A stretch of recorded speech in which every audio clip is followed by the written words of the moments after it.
Hello,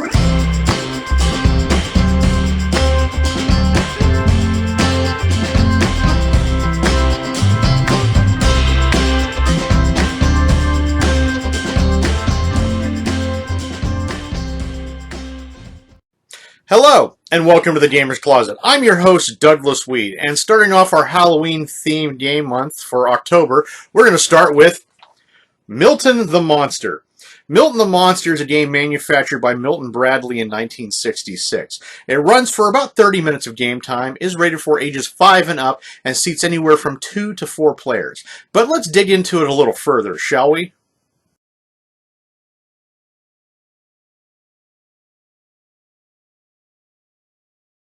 Milton the Monster was released by Milton Bradley in 1966 and was based on the Milton the Monster Show, which was an American Saturday morning cartoon which ran on ABC from October of 1965 to September of 1968. The series and the game starred Milton the Monster, a Frankenstein-looking monster with a flat-topped, seemingly hollow head which emitted various quantities of white steam or smoke based on his mood or situation. He was created by mad scientist Professor Montgomery Weirdo and his assistant Count Kook, who lived in a haunted house on Horror Hill. In this game, Milton the Monster and his TV friends are trying to go home to Horror Hill. Along the path, they meet some friends that help them move along, but sometimes do hinder their travel. The object of the game is to be the first player to get both of their playing pieces back to Horror Hill. This game does come with multiple pieces. It comes with a game board, it comes with a spinner that's built into the box insert, and comes with 8 tokens, 2 in red, 2 in blue, 2 in green, and 2 in yellow.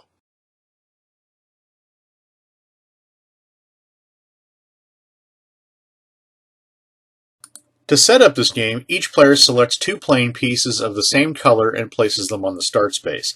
The number of squares a playing piece moves is determined by spinning the monster dial that's built into the box. Spin the spinner, the player with the highest spin goes first, and then play follows clockwise. A player may move only one of their pieces during a turn. They must use good judgment in choosing the one that will either move their piece further ahead or hinder their opponent's piece. When a player's piece lands on a square with a picture, they must immediately move according to the information on the picture. Up to the monster sign, 2 or more playing pieces may stop on the same square. After passing the monster sign, only 1 playing piece may stop on a square. However, a player's own 2 playing pieces may occupy the same square anywhere. Double squares, which are 2 small squares together, are safe squares, and any number of playing pieces may rest on these squares at one time. If a player lands on a single square occupied by an opponent by exact count, the opponent must go back to the next picture square and immediately do whatever it says. If a player lands on the same square with an opponent by doing what it says on the picture square, that opponent must then go back to the next picture square and follow what it says. The first player to get both their playing pieces to Horror Hill, each by an exact spin, wins the game. Well, this has been an overview of Milton the Monster. Milton the Monster is a decent kids game. Again, it's based off of a Saturday morning cartoon from the 60s, and it doesn't really have a lot of complicated rules to it. Sometimes the landing on spaces and causing people to go back to the previous picture can have weird influences on the game where it can cause you to lose your turn, it can cause you to go back even further spaces, it can cause you to then jump back ahead a whole bunch of spaces. So it does have a little bit of weirdness to it where you can directly impact not only your pieces but your opponent's pieces. The game plays pretty smoothly. You have a lot of control to figure out which of your 2 pieces you want to move. So if you have one you really don't want to move, you can move the other one, and vice versa. So it makes it a little more strategic in some sense because you can kind of figure out how you want to impact your opponent or how if you want to skip ahead a bunch of spaces.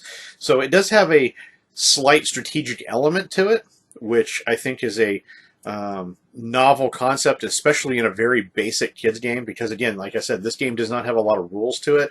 It's not rules heavy. It's just a pretty decent time playing it.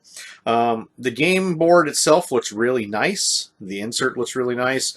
They're, again, based off of the Saturday morning cartoons, so they look pretty decent. It kind of reminds me of some of those Hanna-Barbera games from the 70s, like Yogi Bear or Quick Draw McGraw or things like that, where it has a really nice cartoon element to it. So I think the theming is very well done on this game. As game nights go, you can pull this out. Honestly, it would have a really novel, good time. This game's a little harder to find, but copies do appear online every so often, so you can pick them up relatively cheap. It goes for anywhere from about 10 to 20 bucks. So as board games go, it's not really expensive.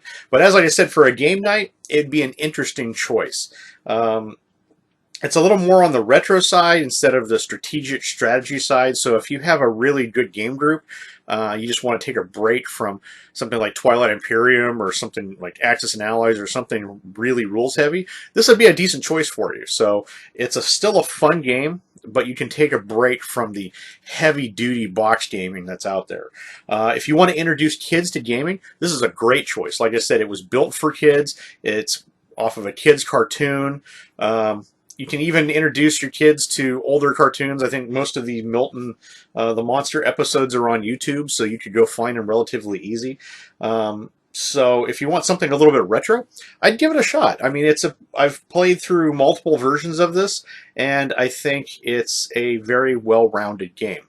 I had a good time each time I did, and like I said, it's built for kids, but just about anybody can play it. You can go online if you want. I will put a link up in the top corner here and also in the description below. There is a gentleman that was JavaScripting some older board games. You can play this game online on your PC, so I think I would recommend taking a look. It's really smooth, really easy to play on there, and I had a good time with that. So if you haven't played Milton the Monster before, I would recommend taking a look at it. Like I said, it's a little on the rarer side and a little more obscure because he's not a well-known cartoon character. But if you haven't tried this game, I would honestly recommend playing this game. Well, that's it from us here at the Gamers Closet. We'd like to thank you for checking out our video on Milton the Monster. If there's a game in the future you'd like us to review or go over, please put it in the comments below. Please hit subscribe so that we can be the first to check out our future content. And as always, please have a great gaming day.